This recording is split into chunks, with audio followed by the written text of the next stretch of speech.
Turn down the lights and turn up some music while you eat. These environmental distractions will take your attention away from the food. Turn your house into a rave while you eat. Get a giant bear chasing you around so that you don't have enough time to put the food in your mouth. What kind of advice is this? For those of you who are looking to be at a healthier weight, the internet has no shortage of weight loss advice. Well, in this video, I'm gonna take some of that advice and put it through a lie detector and find out what's true, what's not, and what's kind of in that middle ground. Let's get started. Drink black coffee. This will boost your metabolism. Well, look, caffeine is a stimulant, so it could potentially boost your metabolism. But why I like this statement is because black coffee means that it doesn't have excess calories from sugar, milk, creamer, all of that. In addition, black coffee will technically keep your fast going. So if you're a fan of intermittent fasting, you're still gonna be getting a lot of those same benefits with having a little stimulation on board. Hang a mirror in front of your dining table. Studies show watching yourself reduces the amount of food you consume.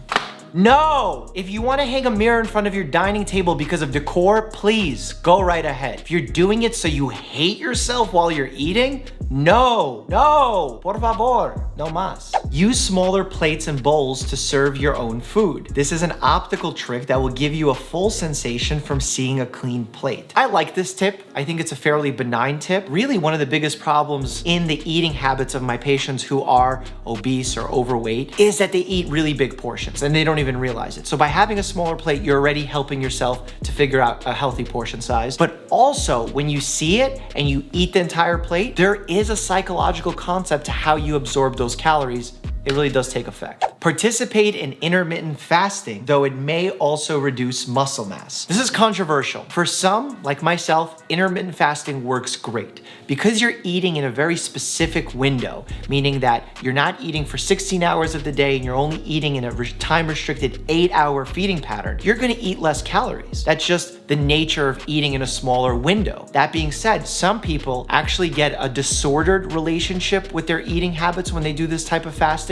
So it's certainly not for everyone, but it is an option. And we've actually seen some favorable health effects outside of just weight loss. That includes hormonal changes, favorable hormonal changes, increased clarity. Also, there's a genuine benefit to not having to eat for 16 hours of the day. Kind of gives you an advantage for you to be able to focus, exercise, perhaps do a little mindfulness session, which can go a long way to calming you down and perhaps aiding in your weight loss. Replace your normal high-calorie protein intake with whey protein powder. This one, I am hesitant to recommend to a lot of folks. I'm not a huge fan of getting my protein needs from supplements. When you eat a protein-rich meal, it usually comes with some fat, perhaps some carbohydrates, depending on the source of the protein. And when you're getting whey protein powder, you're really isolating the protein and getting just that. I feel like you can find nutrient-rich protein sources like tuna, like salmon. And in addition to the protein, you're also gonna get a lot of other nutrients that aren't found in whey protein, like omega-3 fatty acids. Chew more slowly. Your brain can take time to signal to your stomach that you're full,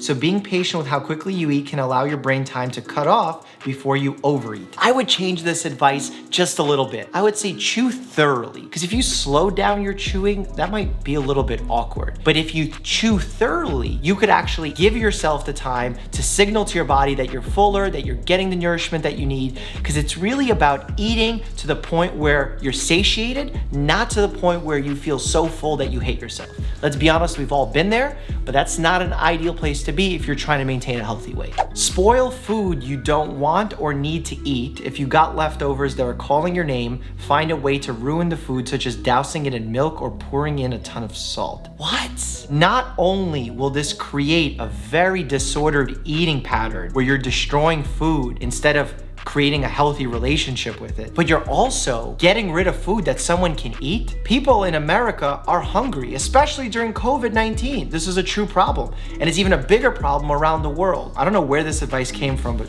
2 thumbs down for me. Drink green tea. It's loaded with powerful antioxidants called catechins, which are believed to work synergistically with caffeine to enhance fat burning. I am one of the biggest green tea fans out there. It's important to know that it has caffeine in it, so ideally not a great drink to drink at the end of the day, but for lunch, for breakfast, green tea is a great option. Not only does it have catechins, it has polyphenols in it, L-THEANINE, which sort of balances out the boost that you get from the caffeine stimulant, but also gives you that calming effect on your your mind. Now, whether or not green tea will actually boost weight loss, it's not gonna be a magical effect that you see here. In fact, I've seen a lot of companies try and do something shady like, oh, our supplements have green tea extract and that's what helps you burn fat.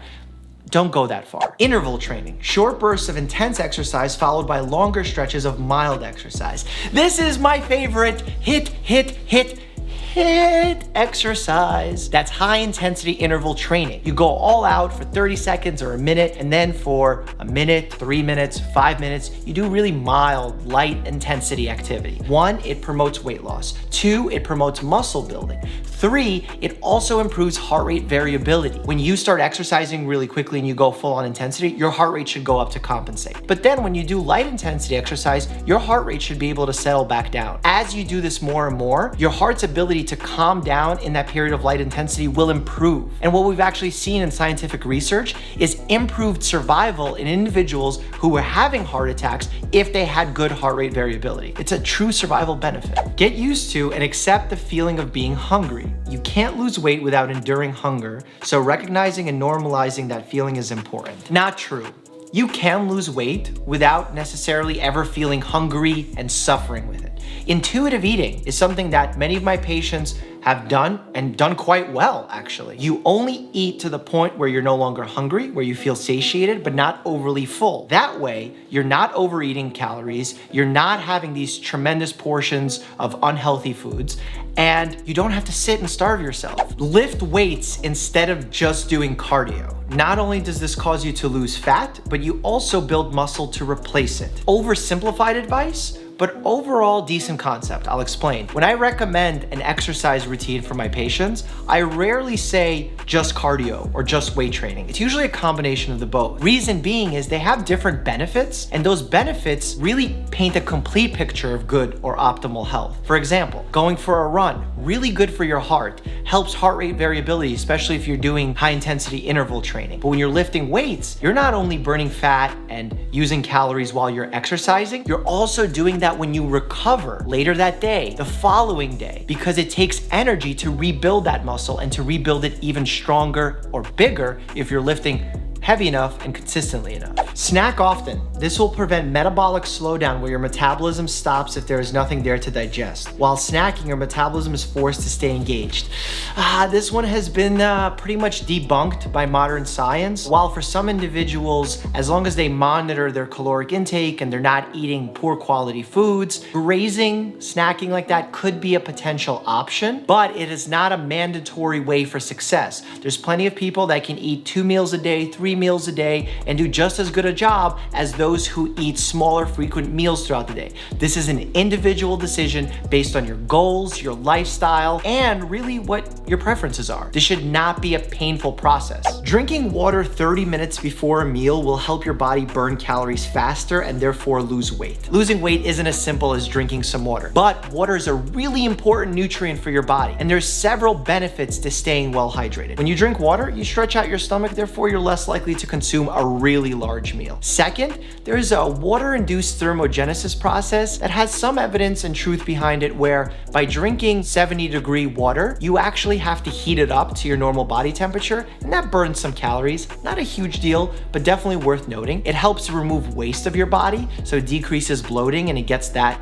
whole system going. It also keeps you hydrated and performing well during your exercises. When you have a good exercise session, you're more likely to burn more calories. Begin meal prepping. Plan out all of your meals for the week and spend a few hours cooking them, storing them in resealable containers ahead of time. This will allow you to eat a prepped meal instead of ordering takeout when you're too tired to cook something fresh. I love this piece of advice. I've tried to do this in the past, but I realize I'm a terrible cook, so I'm working on it. But the reason why I enjoy this is because A, you get to control what kind of foods you're eating, what kind of oils you're cooking with. When you have that layer of control, you're gonna make better decisions. Second, when you're tired and you're coming home and you don't have the energy to make something, you're probably gonna order out. And when you're ordering out, you're gonna say, well, since I'm ordering out, I wanna enjoy it. And you're gonna get something that's less than ideal. So yes, plan your meals out ahead of time. You'll save money, eat healthier, and potentially even learn a new skill, which I need to do. While exercise can certainly aid in weight loss, diet accounts for the vast majority of the equation behind losing weight, and it's quite possible to lose weight without adjusting your workout routine at all. I always want my patients to exercise, and it's not solely because I know they're going to expend more energy, therefore lose some weight. It is because it is healthy in all aspects of life. It's going to help somewhat with weight loss, your mood, your aches and pains, your confidence level, which will play a role in your anxiety or depressive symptoms.